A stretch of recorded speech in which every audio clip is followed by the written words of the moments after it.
Olá, ouvintes, sejam bem-vindos ao nosso podcast Vozes na Infância. Meu nome é Patrícia, sou acadêmica do curso de Fonoaudiologia. Meu nome é Thalita, também acadêmica do curso de Fonoaudiologia. Meu nome é Letícia, também acadêmica do curso de Fonoaudiologia. E nós estamos aqui com a fonoaudióloga Kathleen Arruda, a renomada profissional aqui do nosso estado, e ela veio para trazer para a gente conhecimento sobre o tema transtorno de linguagem na infância. Boa noite, tudo jóia, Kathleen? Boa noite, tudo Agradecemos por você bem? estar conosco. Você poderia falar para a gente um pouquinho o que seria o transtorno de linguagem na infância? Sim, o transtorno do desenvolvimento da linguagem, mais conhecido como TDL, né, é uma persistência na dificuldade, né, dessa comunicação, seja ela na comunicação expressiva e ou na receptiva. Bom, doutora, eu queria te perguntar quais os principais transtornos da linguagem da infância? Os principais temos eles a disartria, né, a apraxia de fala, Sim. né, e a afasia.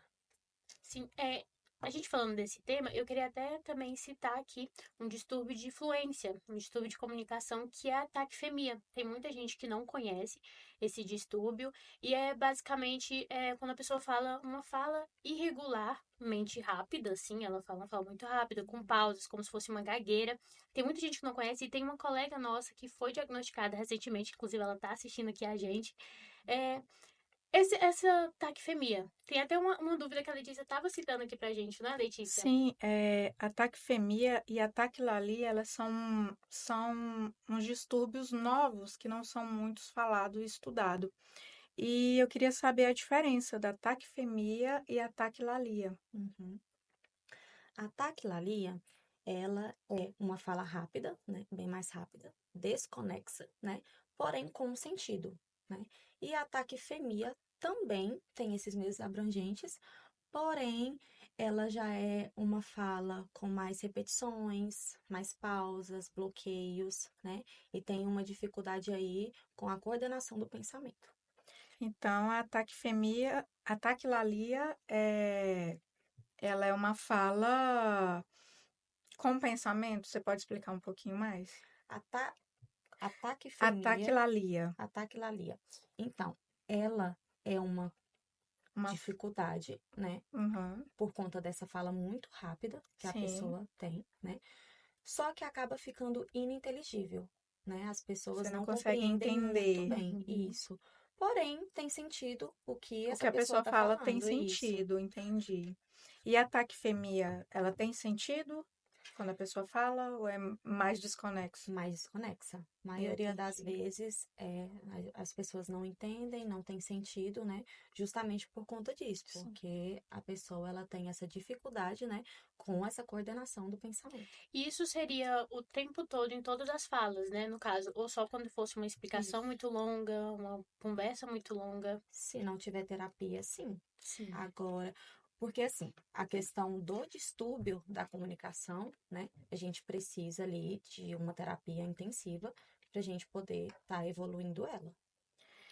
E no caso da taquilalia, por exemplo, às vezes ela só aparece quando a pessoa está nervosa ou vai falar em público, ou ela é recorrente durante o dia, em coisas simples que a pessoa está fazendo. A maioria das vezes é quando a pessoa realmente está ansiosa, Está né? ansiosa, então Uhum. tem a ver também com a ansiedade, né? Isso.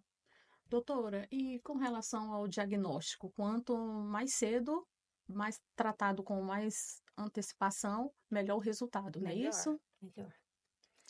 E a taquifemia, ela está sendo pouco falada, mas eu queria que você explicasse um pouquinho se ela tem mais em criança. Hoje a gente está descobrindo em criança ou em adultos também que não tiveram o diagnóstico na infância.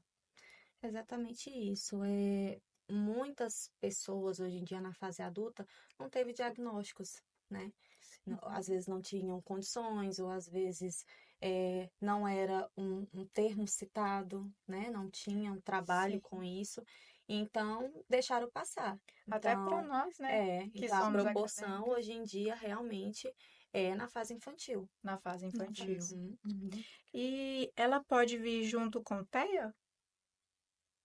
tem algumas condições, né? Tem, né? Pode ser a hiperatividade, né? Sim, eu Porque às até. vezes as pessoas confundem, né? Às vezes acham que Isso, é a mesma coisa, sim. mas não Eu é. tinha até essa dúvida, por exemplo, às vezes a pessoa tem um diagnóstico de hiperatividade Uhum. e tem taquifemia, mas não tem o diagnóstico de taquifemia, né? Sim. Por ser um distúrbio pouco falado e pouco Uhum. estudado, às vezes passa despercebido. Exatamente.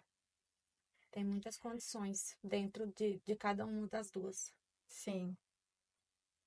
Quer falar alguma coisa? Dentro da taquifemia, doutora, e dentro do distúrbio também da linguagem, nós queremos ser fonoaudiólogos. Qual a dica que a senhora deixaria aqui para a gente, né, através desse podcast? O que que a gente, como profissional lá na frente, a gente já poderia já tratar os nossos pacientes sabendo do que poderia já ser essa taquifemia, com a diferença entre o TEA? Protocolos de linguagem. Hoje em dia, tem muitos profissionais que tentam fechar diagnósticos sem protocolos. Isso é muito preocupante, né? Porque dentro do transtorno da linguagem existem vários distúrbios, várias comorbidades. Então, a gente precisa estar aí pegando vários protocolos para poder fechar um diagnóstico propício, porque lembrando que o transtorno do desenvolvimento da linguagem não tem cura, né? Ele tem evolução. Então, cada uma dessas situações, dessas condições, tem algo, né, a se fazer, né? Por um exemplo, as três, né, mais importantes que você perguntou aí, né? Cada uma tem uma comorbidade diferente.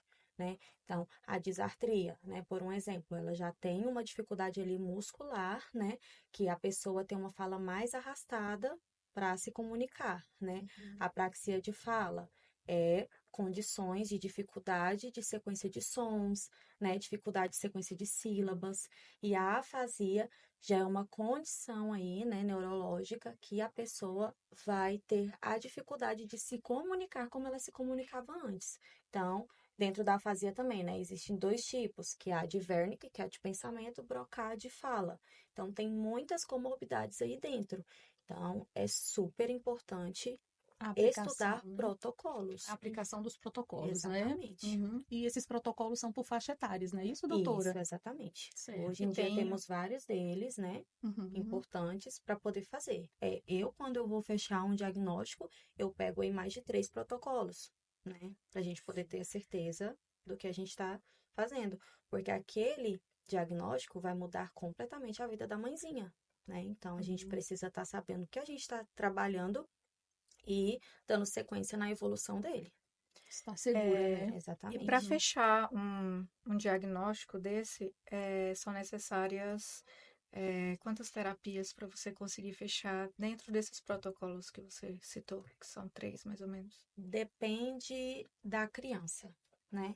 Porque a gente tem sessões aí da interação, né? Da criança ela confiar no profissional, para a gente poder fazer algo lúdico, né? E aí depois a gente vai aplicando os protocolos. Então, vai de 3 a 5 sessões para a gente ter uma certeza do que estamos trabalhando. Isso é importante, né? Essa citação da doutora, de 3 a 5, que é o tempo de conhecer, que muitas vezes tem profissionais que querem fechar o diagnóstico com uma Precoce, né? sessão, duas Duas Uhum. sessões, e sessões, não dá sim. tempo nem de Uhum. conhecer o paciente. É. E a importância também, né, da criança naquele primeiro momento, né, não conhecer o profissional e aí, claro que ele não vai, né, se soltar naquele momento ali, Não. dele se sentir mais à vontade, né?